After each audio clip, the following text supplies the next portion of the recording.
2026 west Bengal election.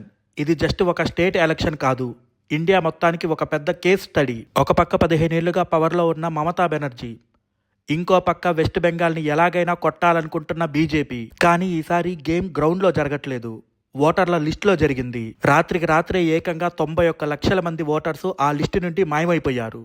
ఇంతకీ తీసేసిన 91 లక్షల ఓట్లు ఎవరివి? బంగ్లాదేశ్ నుండి వెస్ట్ బెంగాల్ కి దొంగదారిలో వచ్చిన ఓటర్స్ వా, లేక చనిపోయిన ఓటర్స్ వా, లేదా ఏఐ అల్గారిథం ని వాడి దొంగ ఓట్లు పట్టుకోవడానికి ఎలక్షన్ కమిషన్ వేసిన మాస్టర్ ప్లాన్ ఏంటి?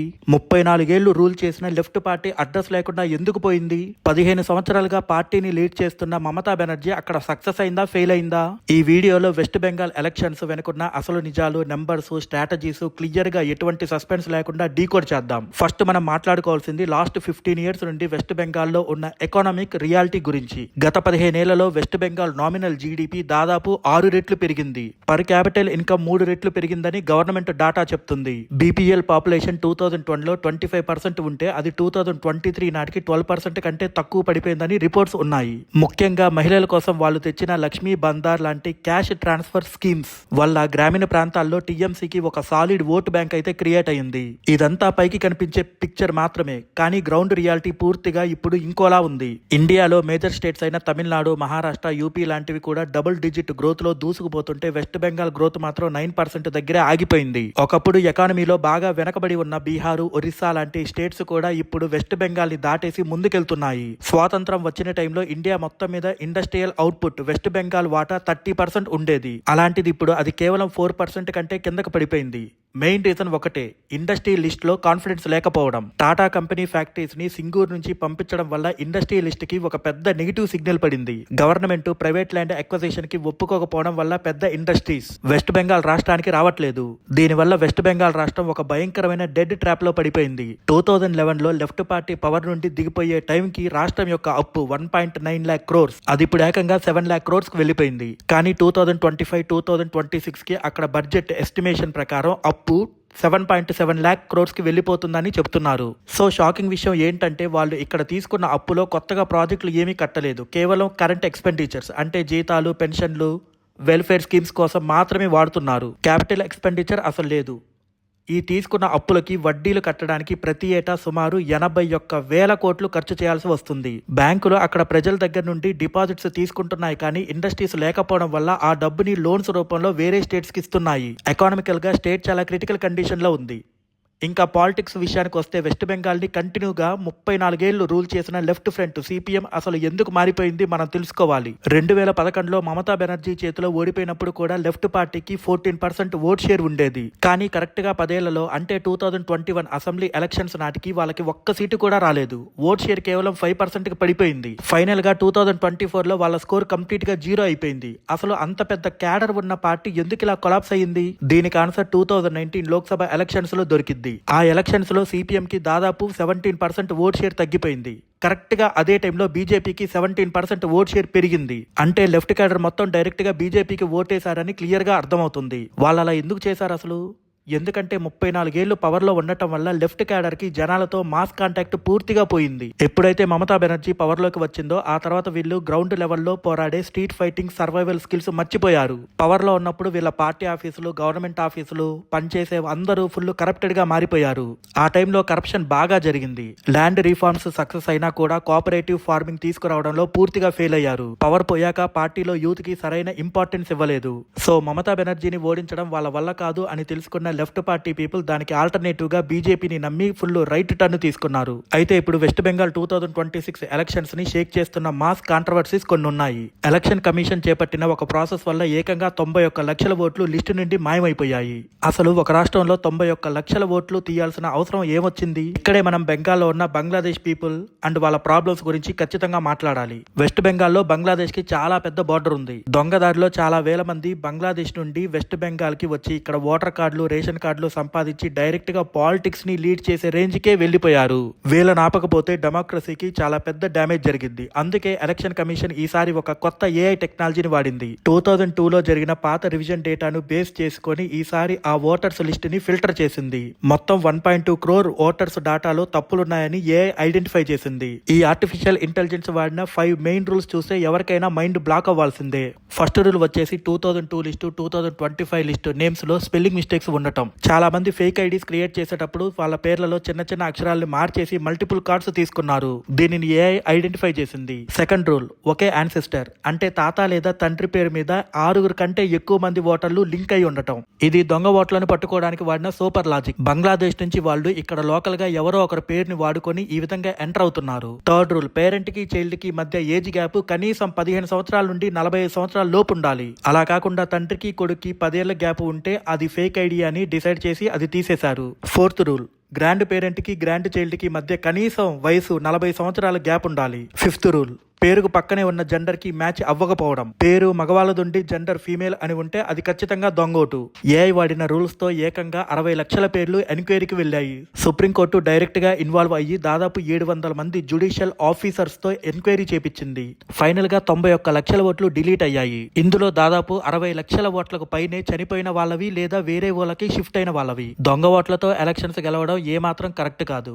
కోల్కతా సిటీలోనే 7 lakh ఓట్స్ తీసేశారు. తీసేసిన 91 lakh ఓట్స్ లో 63% హిందువులు అంటే సుమారు 57.47 lakh అండ్ ముస్లిమ్స్ 34% అంటే 31.1 lakh ఉన్నారు. జనాభా రేషియో ప్రకారం చూస్తే ముస్లింల ఓట్లు ఎక్కువ పోయాయని సివిల్ సొసైటీ వాళ్ళు అంటున్నారు. ఈ సర్వే అనేది కేవలం వెస్ట్ బెంగాల్లో జరగలేదు, యూపీలో కూడా జరిగింది. యూపీలో కూడా సుమారు 2 కోట్ల ఓటర్స్ ని లిస్ట్ నుండి తీసేశారు. కానీ కరెక్ట్ గా అదే టైంలో 84 లక్షల కొత్త ఓటర్స్ అక్కడ లిస్ట్ లో యాడ్ అయ్యారు. దాంతో యూపీలో నెట్ ఓటర్స్ కౌంట్ 12.55 crores నుంచి 13.39 crores కు పెరిగిపోయింది. జెండర్ రేషియో కూడా 824 నుండి 834 కి పెరిగింది. ఇది ఎలక్షన్స్ కి ఒక హెల్దీ సైన్ కూడా. కానీ వెస్ట్ బెంగాల్లో సీన్ పూర్తిగా రివర్స్ లో ఉంది. 2024 ఎలక్షన్స్ టైంలో బెంగాల్లో 7.34 ఓటర్స్ ఉంటే ఈసారి ప్రాసెస్ తర్వాత కొత్త ఓటర్స్ యాడ్ అవ్వాల్సింది పోయి నెట్ ఓటర్స్ కూడా 6.77 కోట్లకు పడిపోయింది.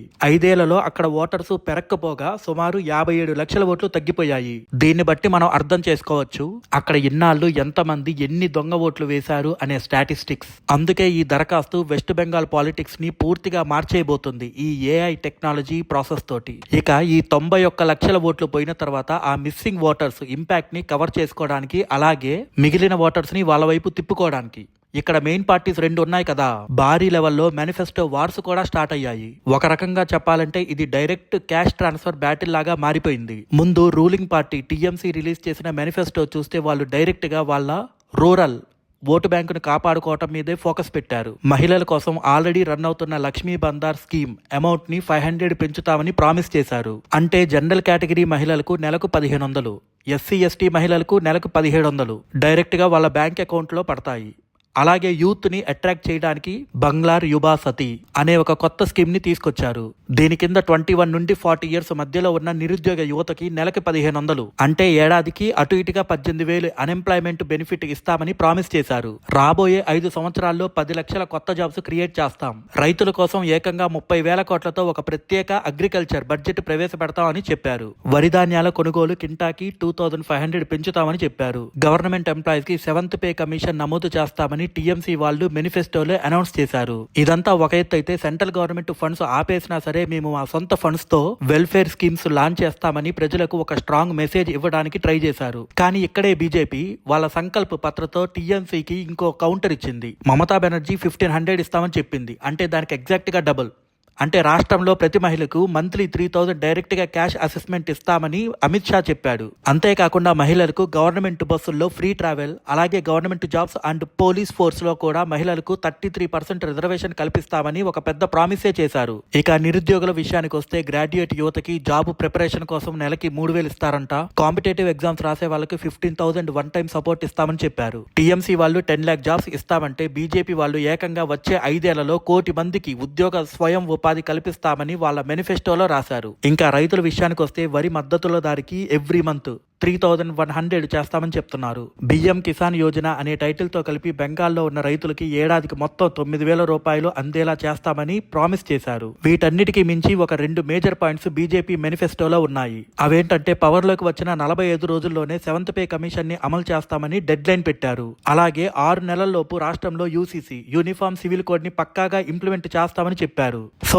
ఈ లెవెల్ ప్రామిస్ తో క్యాష్ ట్రాన్స్ఫర్ విషయంలో టీఎంసీకి గట్టిగా పోటీ ఇస్తున్నారు బీజేపీ వాళ్ళు. కానీ ఎలక్షన్స్ లో గెలవాలంటే కేవలం మేనిఫెస్టో ఉంటే సరిపోదు. గ్రౌండ్ లెవెల్లో పక్కా పొలిటికల్ స్ట్రాటజీ కూడా ఉండాలి. 2021 అసెంబ్లీ ఎలక్షన్స్ లో మమతా బెనర్జీకి ఒక మ్యాసివ్ విజయం రావడానికి main reason Prashant Kishor and అతని ఐపాక్ టీమ్. వాళ్ళు బూత్ లెవెల్లో చేసిన micro management and data analysis support టీఎంసీని బ్రతికించాయి. కానీ ఈ 2026 ఎలక్షన్స్ టైంకి సీన్ మారిపోయింది. ఈ పాలిటిక్స్ అన్ని పక్కన పెడితే పొలిటికల్ అనలిస్టులు మాత్రం ఈసారి వెస్ట్ బెంగాల్లో బీజేపీకి ఒక క్లియర్ ఎడ్జ్ ఉందని చెప్తున్నారు. దానికి మెయిన్ గా ఒక 7 సాలిడ్ రీజన్స్ కనిపిస్తున్నాయి. ఫస్ట్ రీజన్ ఏంటంటే Mamata Banerjee fighting the wrong battle అని అంటున్నారు. తన టైం అంతా బీజేపీతో ఫైట్ చేయడానికి కాకుండా ఎలక్షన్ కమిషన్ తో ఫైట్ చేయడానికి ఎక్కువ వాడుతున్నారు అని. ఓటర్ లిస్టు విభజన మీద సుప్రీంకోర్టు చుట్టూ తిరగడం. సెకండ్ రీజన్ బీజేపీ ఈసారి పర్సనల్ అటాక్స్ చేయట్లేదు.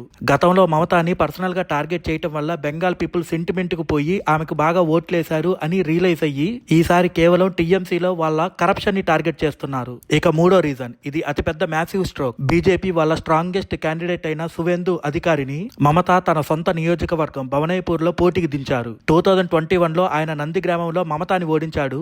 ఇప్పుడు డైరెక్ట్ గా ఆమె సొంత అడ్డాలోనే ఛాలెంజ్ చేస్తున్నారు. దీనివల్ల మమత రాష్ట్రమంతా తిరిగి క్యాంపెయిన్ చేయలేదు. ఎందుకంటే తన సొంత సీటు కాపాడుకోవడానికి ఎక్కువ అక్కడే ఉండాల్సి వస్తుంది. ఇది అప్పట్లో ఢిల్లీలో షీలా దీక్షిత్ మీద అరవింద్ కేజ్రీవాల్ ప్రయోగించిన ఫార్ములా.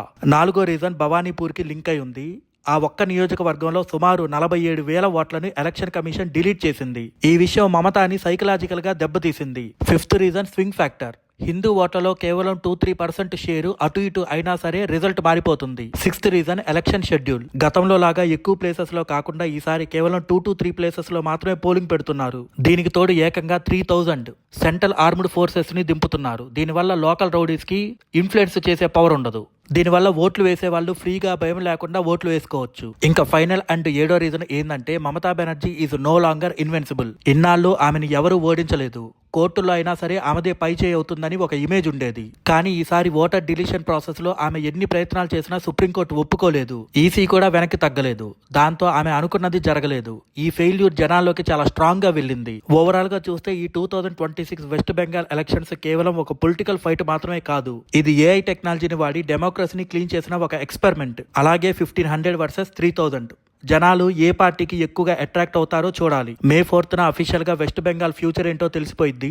ఈసారి కూడా మమతా బెనర్జీ తన పవర్ ని నిలబెట్టుకునిద్దా లేదంటే బీజేపీ బెంగాల్ కోటని బద్దలు కొట్టిద్దా? Let's wait and see. ఈ వీడియోని చివరి దాకా చూసారంటే నా రీసెర్చ్ ద్వారా మీ అందరికి ఇన్ డెప్త్ నాలెడ్జ్ ఇచ్చానని నేను అనుకుంటున్నాను. నా ఎక్స్ప్లెనేషన్ మీకు నచ్చితే ఈ వీడియోని లైక్ చేసి షేర్ చేయండి. అలాగే నా యూట్యూబ్ ఛానల్ ని సబ్స్క్రైబ్ చేయండి. Thank you all.